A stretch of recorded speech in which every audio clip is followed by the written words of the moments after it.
ಸಿದ್ಧರಾಗಿದ್ದೇವೆ. ಈ ದಿನವು ನವೆಂಬರ್ 1, 1956ರಂದು ನಮ್ಮ ಪ್ರಿಯ ರಾಜ್ಯ ಕರ್ನಾಟಕದ ಸ್ಥಾಪನೆಗೆ ನೆಲೆಯಾದ ದಿನವಾಗಿದೆ. ಈ ದಿನವು ದಕ್ಷಿಣ ಭಾರತದ ಕನ್ನಡ ಮಾತನಾಡುವ ಪ್ರದೇಶಗಳನ್ನು ಒಂದೆಡೆ ಸೇರಿಸುವುದರ ಮೂಲಕ ನಾವು ಒಂದು ರಾಜ್ಯ, ಒಂದು ಭಾಷೆ ಮತ್ತು ಒಂದು ಸಂಸ್ಕೃತಿಗೆ ಬದ್ಧರಾಗಿದ್ದೇವೆ. ಈ ದಿನವು ನಮ್ಮ ಹೆಮ್ಮೆ, ಏಕತೆ ಮತ್ತು ಸಮೃದ್ಧ ಹೋರಾಟವನ್ನು ಪ್ರತಿಬಿಂಬಿಸುತ್ತದೆ. ನಮ್ಮ ಕನ್ನಡ ರಾಜ್ಯೋತ್ಸವ ಕಾರ್ಯಕ್ರಮವನ್ನು ಪ್ರಾರ್ಥನೆಯೊಂದಿಗೆ ಪ್ರಾರಂಭಿಸೋಣ. ಈಗ 8ನೇ ತರಗತಿಯ ವಿದ್ಯಾರ್ಥಿಯಾದ ಜಯಂತನ್ನು ಈ ವೇದಿಕೆಗೆ ಆಹ್ವಾನಿಸುತ್ತೇನೆ. ಧನ್ಯವಾದಗಳು ಸರ್. ನಾವೆಲ್ಲ ನಮ್ಮ ಮಾತನ್ನು ಖಂಡಿತವಾಗಿಯೂ ಪಾಲಿಸುತ್ತೇವೆ.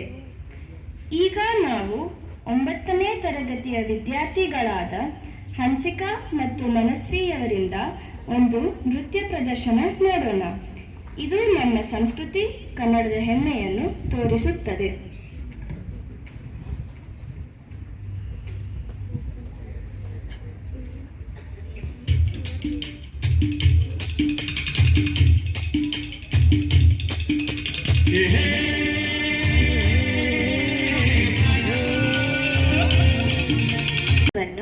ಈಗ ನಮ್ಮ ಪ್ರಾಂಶುಪಾಲರು ಈ ವೇದಿಕೆಗೆ ಬಂದು ತಮ್ಮ ಅನಿಸಿಕೆಗಳನ್ನು ನಮ್ಮೊಂದಿಗೆ ಹಂಚಿಕೊಳ್ಳುವುದರ ಜೊತೆಗೆ ಇಂದಿನ ರಾಜ್ಯೋತ್ಸವ ಭಾಷಣ ಕುರಿತು ಕೆಲವು ಪ್ರಶ್ನೆಗಳನ್ನು ಕೇಳಲು ವಿನಂತಿಸುತ್ತೇನೆ.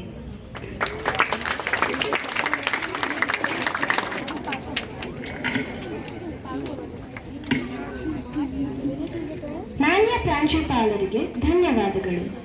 ಈಗ ನಾವು ಕಾರ್ಯಕ್ರಮದ ಅಂತಿಮ ಹಂತದಲ್ಲಿದ್ದೇವೆ. ನಾವು ಎಲ್ಲರೂ ನಮ್ಮ ಕರ್ನಾಟಕದ ಹೆಮ್ಮೆಯನ್ನು ಹರ್ಷದಿಂದ ಆಚರಿಸೋಣ.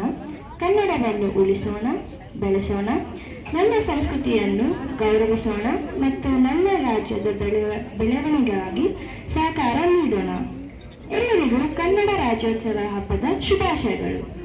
ಇಂದಿನ ಈ ಕಾರ್ಯಕ್ರಮವನ್ನು ಶಿಕ್ಷಕಿಯಾದ ಶ್ರೀಮತಿ ಸುನಿತಾರವರ ವಂದನಾರ್ಪಣೆಯೊಂದಿಗೆ ಮುಗಿಸೋಣ. ಈಗ ಎಲ್ಲರಿಗೂ ಸಿಹಿಯನ್ನು ಹಂಚಲಾಗುವುದು. ಜೈ ಕರ್ನಾಟಕ, ಜೈ ಹಿಂದ್. ಧನ್ಯವಾದಗಳು. ಮತ್ತೆ ಎಲ್ಲರಿಗೂ ಕನ್ನಡ ರಾಜ್ಯೋತ್ಸವ ಹಬ್ಬದ ಶುಭಾಶಯಗಳು.